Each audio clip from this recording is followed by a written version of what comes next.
Sorry. Are we ready? Yes. Okay. Good morning. Sorry, I had to run up here late. We were in a great conversation. So good morning, Ignite. Welcome to Friday, our last day. I'm sure everybody's pumped for the last day, but also probably excited to go home at some point.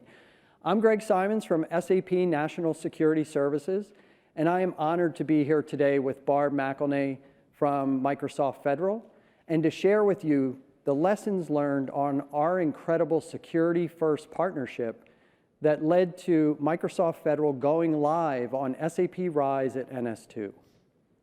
Thank you, Greg, and good morning. Hello, everybody. Thanks for being here. We definitely appreciate your showing today and interest in our journey, and we're excited to tell the story. My name is Barbara McElmay. I'm an engineering leader at Microsoft, and I represent an engineering team that manages the internal SAP solution suite that runs Microsoft's business, mostly our finance systems. And today we're going to be talking about one of those systems, the federal SAP environment. In order to set the stage for the conversation that we'll be having, we're going to dive into the SAP Microsoft relationship a little bit, and then look at the overall SAP footprint of how Microsoft runs SAP. And then we'll hone in on the specific environments that will set the stage for the rest of the conversation. We'll talk about our RISE journey, some of the strategies and migration approaches that we have, and then we'll talk about some lessons learned and takeaways for you to think about as you approach a cloud ERP journey of your own. So setting the stage of SAP at Microsoft. We have a 30-year partnership. So Microsoft has a 30-year partnership with SAP. And I have to say, I love seeing the picture of Bill and Hasso on this slide. I've actually seen this photograph in one of the star buildings in Waldorf at SAP headquarters. So it's amazing to see that picture now after I started with SAP in 2005, and that happened sometime before that. So it's an amazing history together, and to see that picture is quite touching. And so we run and deployed an SAP system that we currently run today more than 30 years ago. And we call that like our granddaddy finance box. And so that's how far back our journey goes. But if we fast forward to modern day with all of the partnerships that we have, and now we think about some of the Joule and Copilot integration announcements, and also the BDC to Fabric announcement that happened this week, we can see that there's just a long history of co-innovation technology partners here. But what we're focusing on today is one specific aspect of our partnership, where Christian and Satya signed a RISE agreement back in 2001. And that's where the story begins for this conversation. Microsoft and SAP have a 360-degree partnership. We're go-to-market partners of each other, we're technology partners of each other, and we're customers of each other. But what we're talking about today is Microsoft being a customer of SAP, specifically SAP NS2.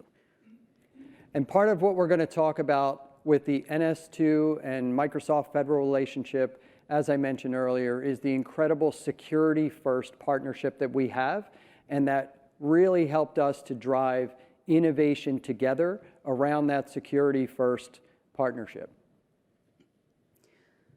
So this is an interesting slide. It's actually very simple. We'll break it down. We call this the periodic chart of SAP systems.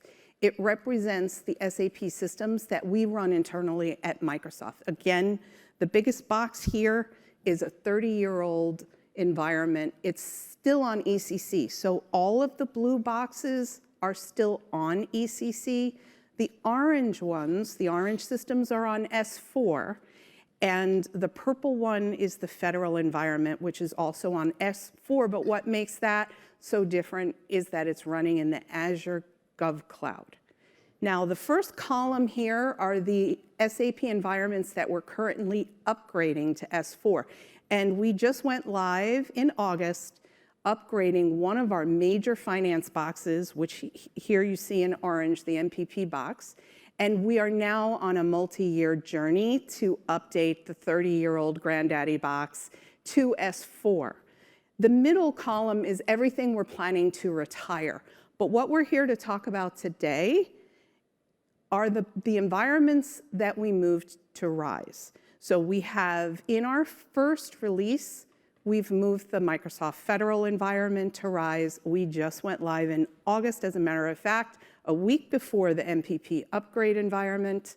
And we're also deploying currently, it's not live yet, our global trade server environment on RISE. Now, this conversation really is about two environments, because RISE runs on Azure Commercial, which is where we're deploying our global trade server, and it runs also on Azure Gov, which is where we have now gone live with the Microsoft Federal environment. So this is a fun chart, some fun stats about SAP. And what I want to hone in here today is on one particular aspect of it, because it's part of our story. 95% of all of the end user access is with non-SAP GUI transactions, 96%. Non-SAP GUI transactions. So our SAP environments are very much back-end system. We have a host of tools, whether it's dynamics or custom built, and a host of integration patterns. We have more than 1,000 integrations. Those integrations are really a focal point of what we're going to be talking about today, even with the Microsoft Federal deployment. So introducing Microsoft Federal. Doing business with the US government has not been anything new for Microsoft. But what is new is that the government wanted to explore a direct relationship instead of indirect through a channel partner. And so to respond to this, we introduced Microsoft Federal, which is a team of more than 3,000.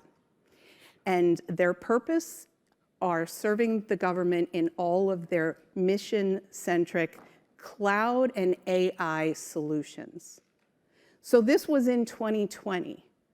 And we needed to respond very quickly in standing up an environment that could serve the business processes of this newly formed organization.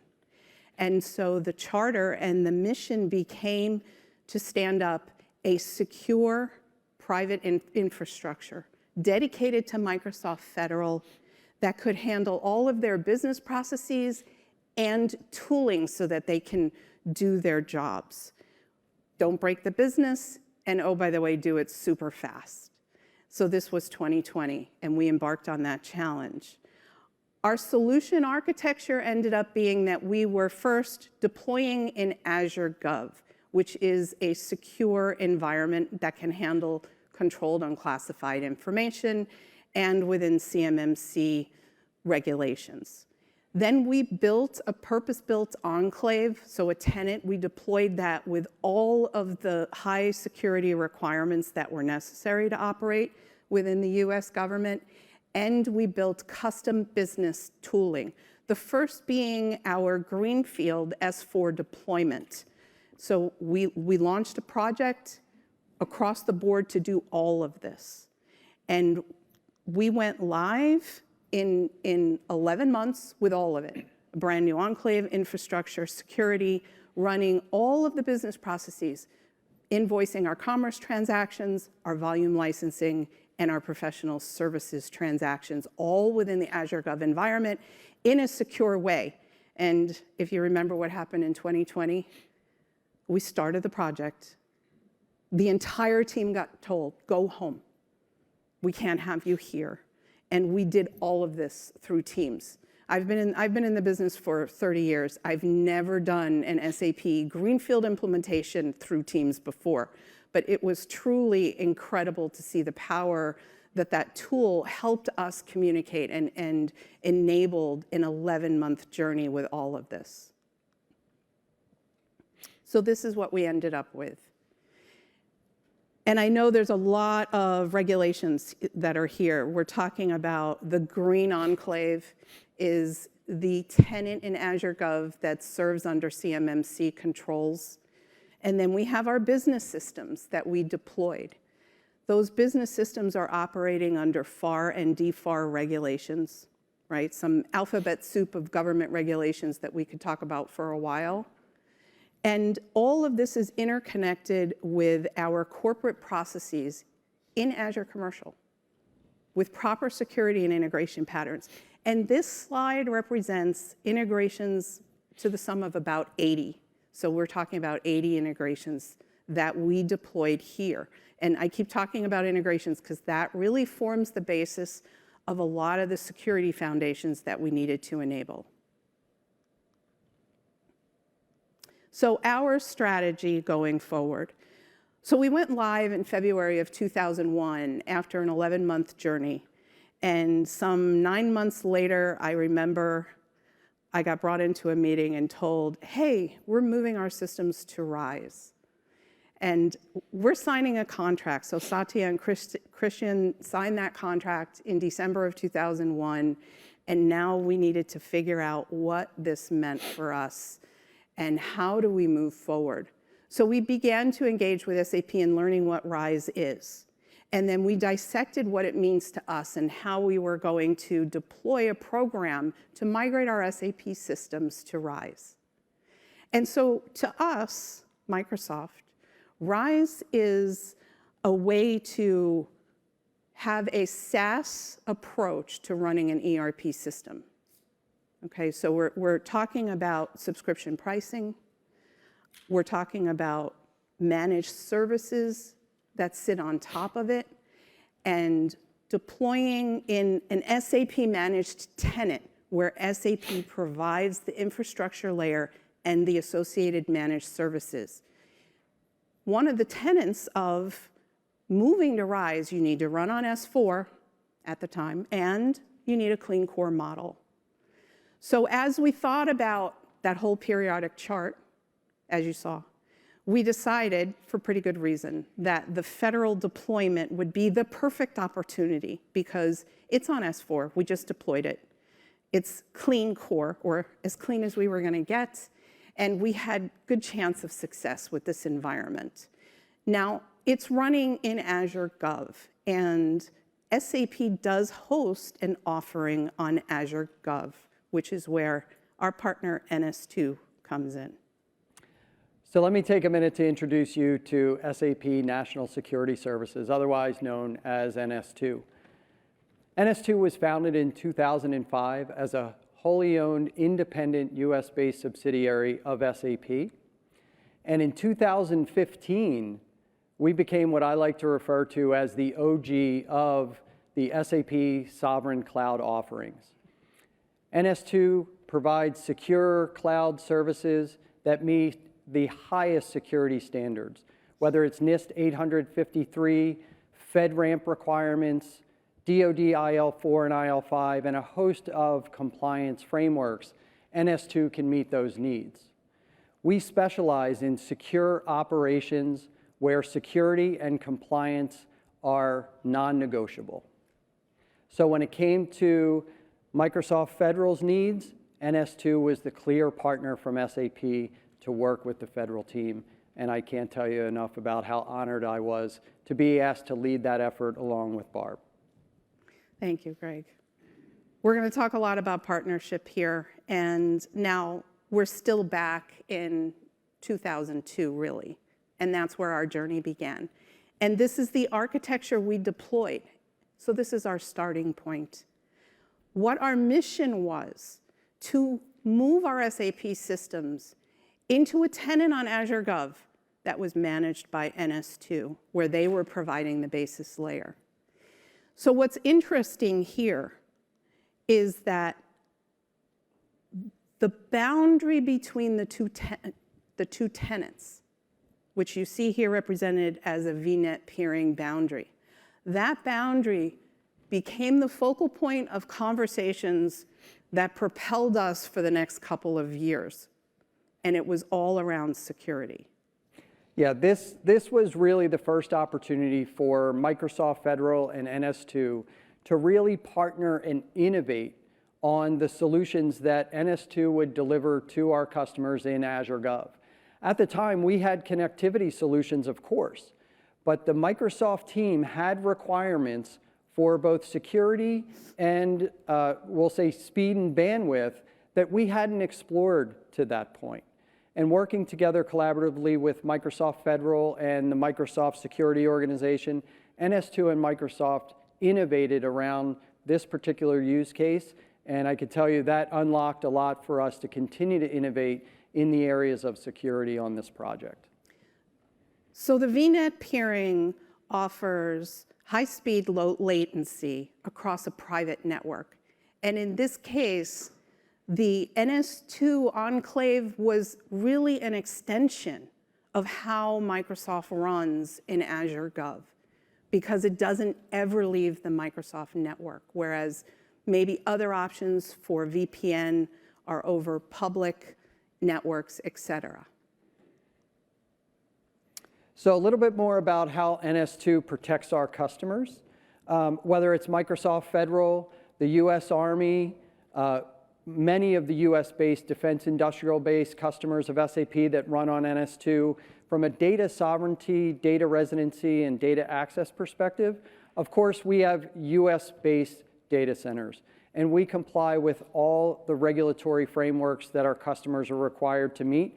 Again, whether it's FedRAMP, we are a FedRAMP authorized cloud service provider, ITAR requirements for our defense industrial base, state ramp for our state and some of our local governments, and we meet the highest security requirements and compliance standards that our commercially regulated customers require. Whether it's the aerospace and defense community, whether it's some of the utilities industries and other critical infrastructure customers, we can meet all those security and regulatory requirements that they need to meet. So as we talk about how do we do this, so NS2 deploys purpose-built infrastructure that is AI-driven automation built with security from the ground up. Right at the start, that goes into how we build our systems, and these systems are either authorized or attested to those security standards that we talked about earlier. And we work directly with SAP to ensure we get world-class SAP solutions that have security built into the application layer, and then NS2 secures the infrastructure. We have next-level cybersecurity operations running 24/7 continuous monitoring with incident response. And then we partner with our customers directly, especially like Microsoft Federal, to ensure we create a security-to-security first partnership. And we secure it end-to-end, collaborating with our customers, ensuring we're communicating, and especially if we get to an incident response situation, that our security teams know how to operate together as one unit. So it's an incredible partnership, and I, again, can't be more thrilled to be working with the Microsoft Federal team, as well as our US DoD, federal government, and regulated industries customers in this space. Greg, what does NS2 stand for? Well, I should say that. Earlier I mentioned SAP NS2 stands for SAP National Security Services, and my cheesy joke for the day is security is really our middle name. So we defined a three-step approach towards migrating our SAP systems to RISE. And we'll get an overview of what those three steps are, and then we're going to go into detail about how we achieved, what did we do in each of those three steps. So step number one is to simplify. Simplify how we run our infrastructure, our SAP and our surround first. We simplified it in our current environment. That allowed us to reduce a lot of the tech debt that we would have otherwise had when we migrated into the RISE enclave. But one of the interesting parts about the simplification process here was that we were asked to change our system time zone from Pacific to UTC. And I can't tell you the challenge that presented to us. And I know I asked Greg at least 100 times in an email, I'm like, do we really need to do this? Please tell me why again we have to do this. So yes, I will say Barb did ask me probably 100 times if this was required, and every time the answer was yes. And if you're a security-focused person, you probably will understand exactly why, right? So NS2, we manage all of the infrastructure across our various enclaves that serve our DoD, federal government, and commercially regulated customers. And running all of that infrastructure from a system time perspective setting for UTC allows us to correlate all the telemetry, all of the monitoring and alerting around security. If we have anything in our logging, in our monitoring, that we need to correlate across thousands and thousands of VMs, we need to be on UTC so that we can quickly have that analyzed, whether we're using AI tools, whether we're using other tools. It's a huge amount of telemetry and data, and we need to be able to correlate these incidents in real time. Having all that infrastructure on the same time setting is imperative to be able to do that in real time. So if you are a customer of NS2 or considering deployment with NS2, please understand that the infrastructure settings will be to UTC, and we can work with you, and SAP experts can work with you if you have to have local time zone settings at the application level to make sure that that all functions correctly for your business. So this RISE journey was a multi-year journey.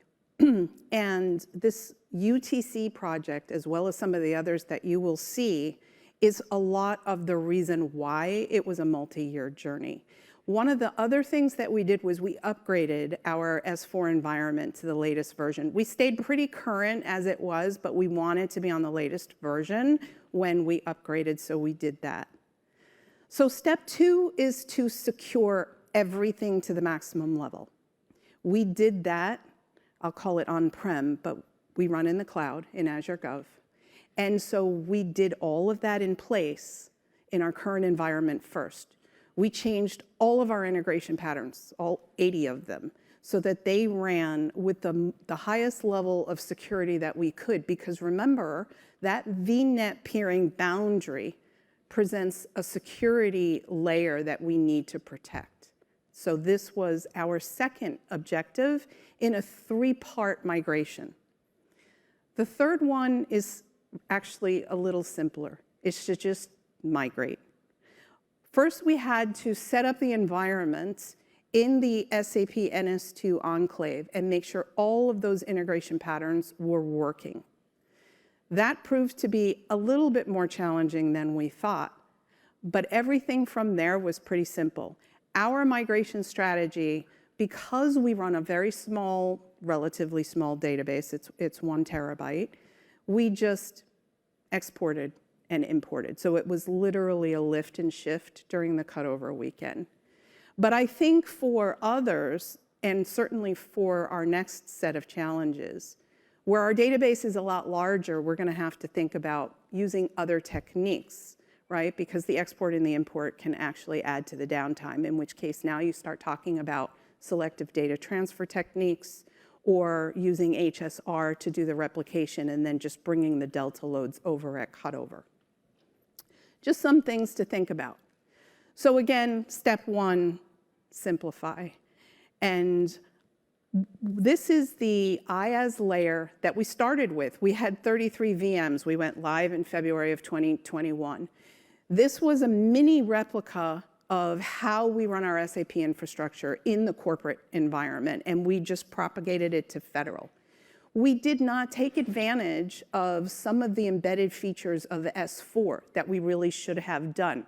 But remember that original deployment was fast, and it was done in 11 months. So we took a couple of years, to be fair, and simplified the entire IaaS layer before we did the migration. We embedded our GRC system and eliminated 2 of the VMs off the bat. We decommissioned the OpenText and went for embedded ILM. We even eliminated our virtual forge environments and went with PathLock. And so what we ended up with is a system that landed in RISE with a 60% reduction in our IaaS layer.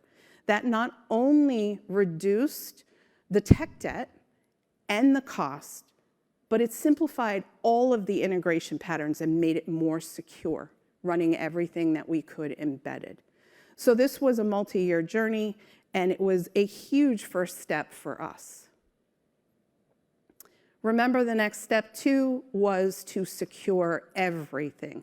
We already talked about the VNet peering layer and how we secured the network layer through that first decision.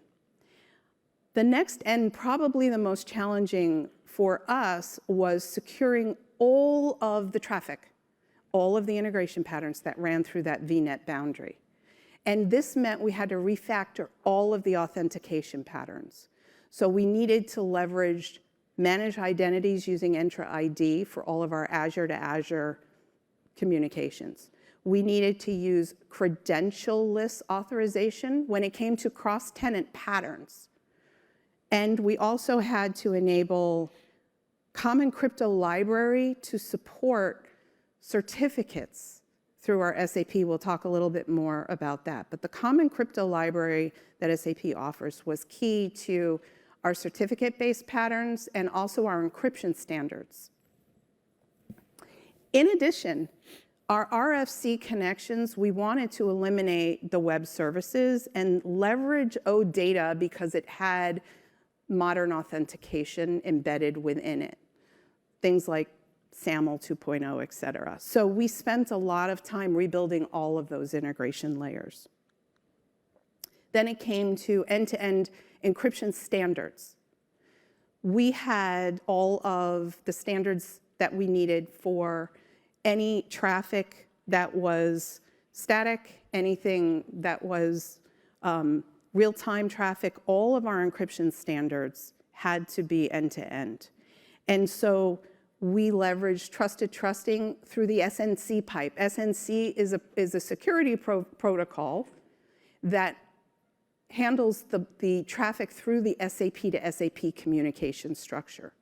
And the Common Crypto Library was pretty important to that. We also enabled email traffic here to be completely encrypted. So encryption everywhere. And we added, so NS2 comes with a security layer, right? But with defense in depth techniques, we added more security layers on top. And to this, we deployed Sentinel. So Sentinel provided the threat detection and protection for us. When you think about things like privileged user access or running any sensitive programs or workloads, you can monitor that, including monitoring network traffic to make sure it was whitelisted. So Sentinel was a big part of our deployment. I think the largest change management aspect when you think about end users is how they access the front end. We used our AVD to provide that security layer for end users to access. So we deployed AVD to all end users. But more importantly, we had to migrate to a Fiori-first approach. We needed to eliminate the SAP GUI because we couldn't have any Kerberos, right? We had to have modern authentication. So we had to enable native Fiori applications. We had to use web-based where we couldn't do the native and deploy that to all of our, 1,500 or 2,000 end users and make sure that they had all of the training they need. So that was an organizational change management. But in addition, our engineering team still needed the SAP GUI. And so we have about 100 engineers. And so we needed to enable a hardware managed security device called a YubiKey to serve the certificates so that we didn't have Kerberos in our environment. So this is something to think about. And so our digital security team had to help us enable all of that technology. And lastly, I know this is the only thing that's not security related, but it's super important for us, and it was a co-innovation that we did with NS2, as are many of these co-innovations, we enabled high availability environment. And through BCDR, it was a lot of our conversations and deployment. So we run a 3-node setup on our SAP environment. We have high availability, right, which is in the same data center, like on the next rack over, using a pacemaker setup. And that way, in case we have to fail over real time, we have that there. That high availability also allows us to use minimized downtime techniques. But we also did long-range disaster recovery. So we run the East, the West. We have BCDR set up there using HSR. And one thing unique about the Microsoft deployments for SAP in general, we run our production environment in a completely separate region from our non-production environment. And we co-locate all of the surround systems in each of those environments to reduce the latency.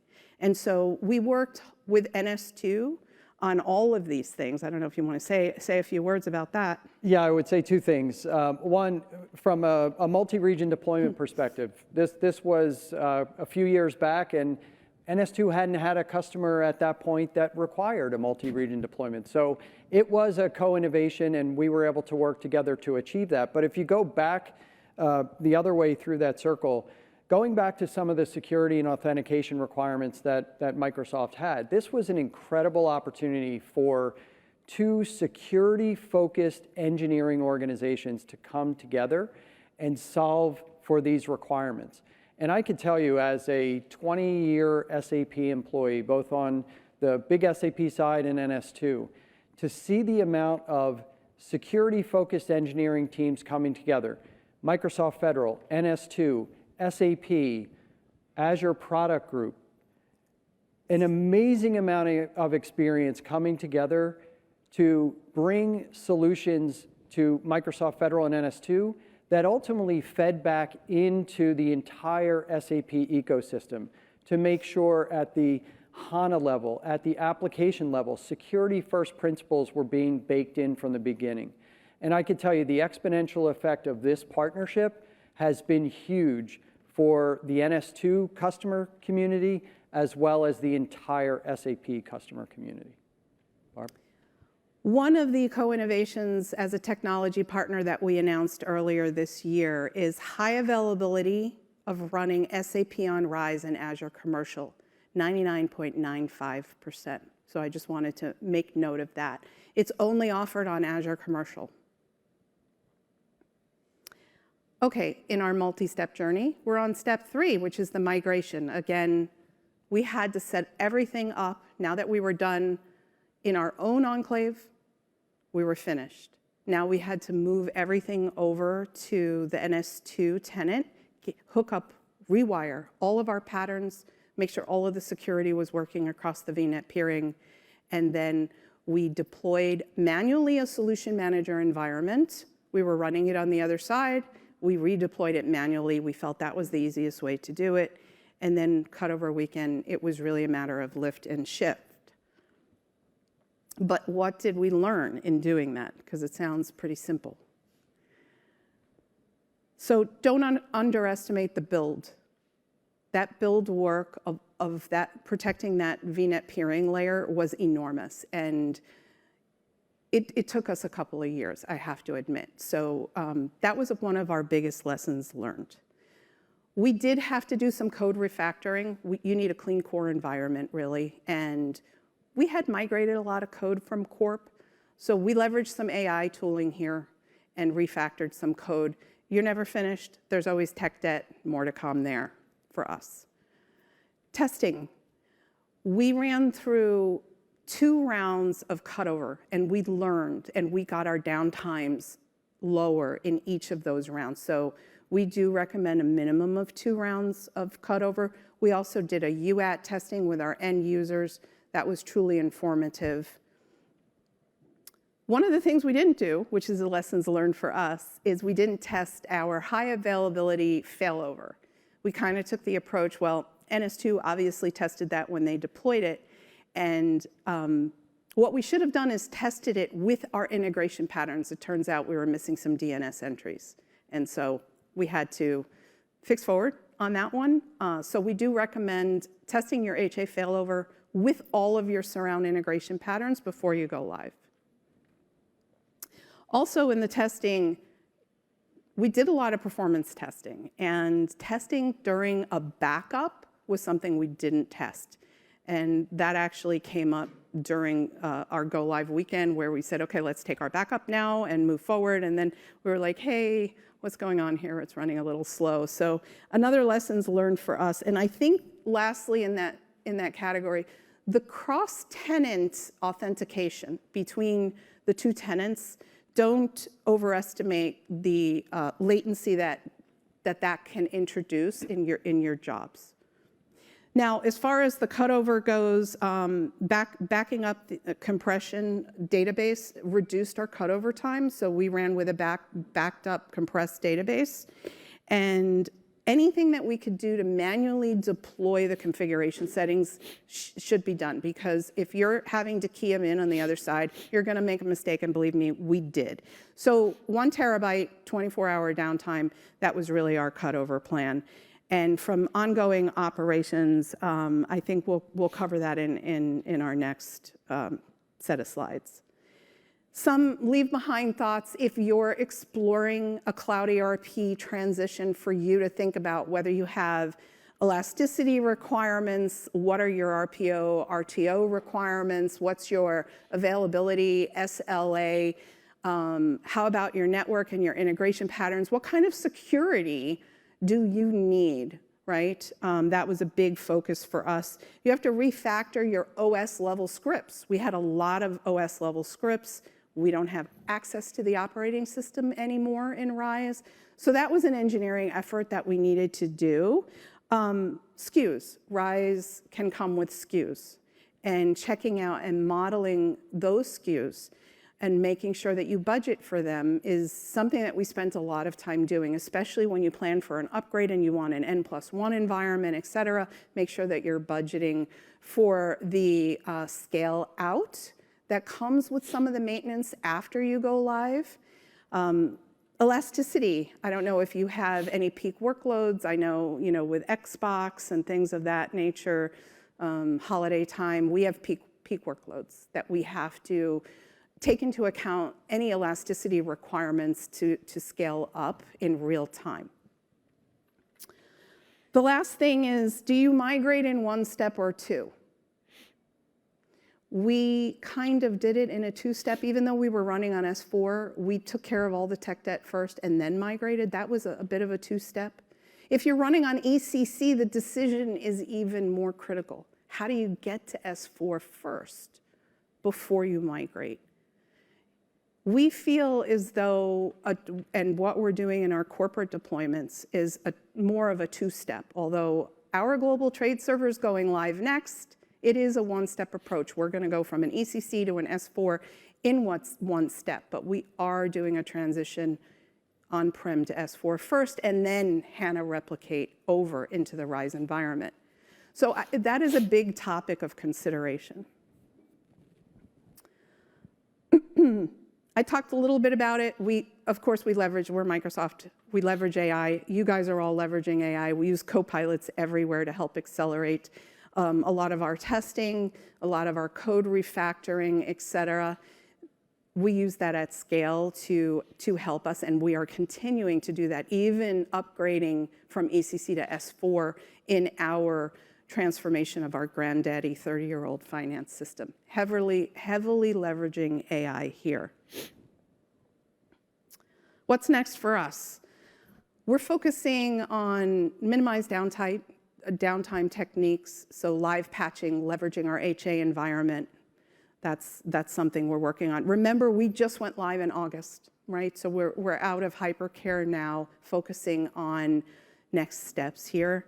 Hardening our live site processes. Microsoft runs a very robust live site. Live site is an online system that we maintain, and we have a lot of rigor around how we engineer failures out of our environments. And so we're working very closely with SAP and NS2 on live site processes. Obviously, more AI automation, we're all doing that. That's part of our future. And then we're really looking forward to the hard work that our global trade server team is doing now. We're in user acceptance testing. We're going live, I think, February 12th. And you know, kudos to that team for a lot of hard work. It will be our first deployment on Azure Commercial in RISE, not on Azure Gov this time. So super excited. Security is always a living, breathing thing. You know, there's always more work to do, and we harden and do that work as a regular part of our engineering processes, regardless of what live system we're maintaining at Microsoft. Oops. So Barb's talking about what's next, and to get to what's next means you must have achieved something. And I want to just take a moment to reflect back on what NS2 and Microsoft Federal has achieved. And what you see on the screen there is something that we created to commemorate the achievement of this partnership, the Security First partnership that resulted in Microsoft Federal going live last August in RISE at NS2. And what we created to commemorate this is something called a challenge coin.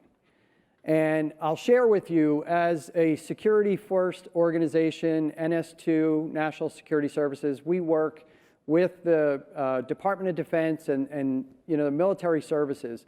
And we've adopted one of their most amazing traditions, which is 100 years old. When a unit achieves something special, or someone achieves something special, they create what's called a challenge coin. And it has something to reflect on the journey and the achievement of that unit. And everyone receives this as something they can hold in their hand for years to come and remember the shoulder-to-shoulder partnership that resulted in that unit achievement.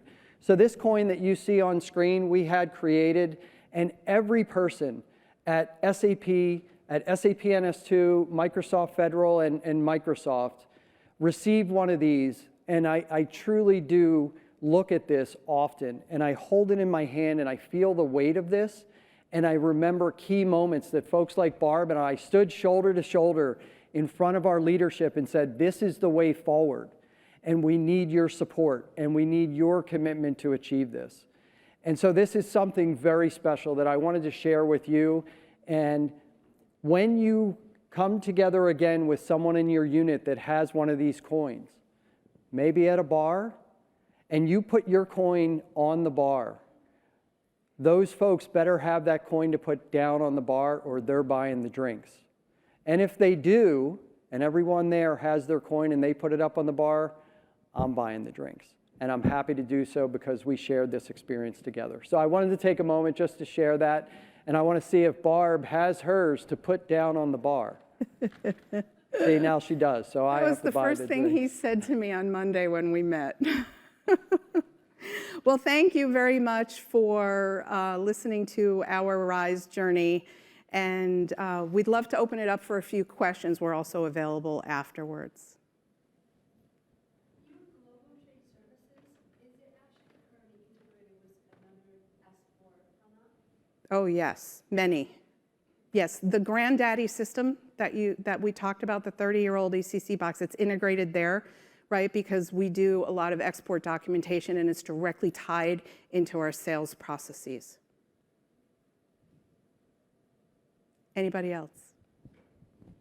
You mentioned that you had an identity and access management system previous to the migration, maybe? Yes. You were not using Entra ID? Oh, we were. Yes, we were using Entra ID, but there were cases where different facets, like AAD, right, which is the precursor to Entra ID, we had deployed a lot of AAD technology. And there's, like I said, security is evolving always. And as we release new security and we harden, then we have to adopt all of that security.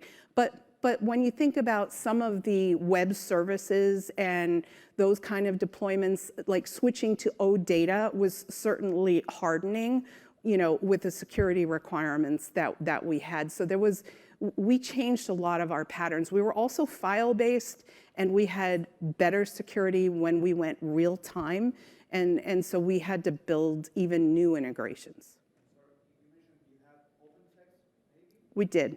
We had OpenText, and we decommissioned that. It was a separate server. It had its own IaaS layer. But in S4, you can use embedded ILM, and it writes to an Azure blob. So that's what we did.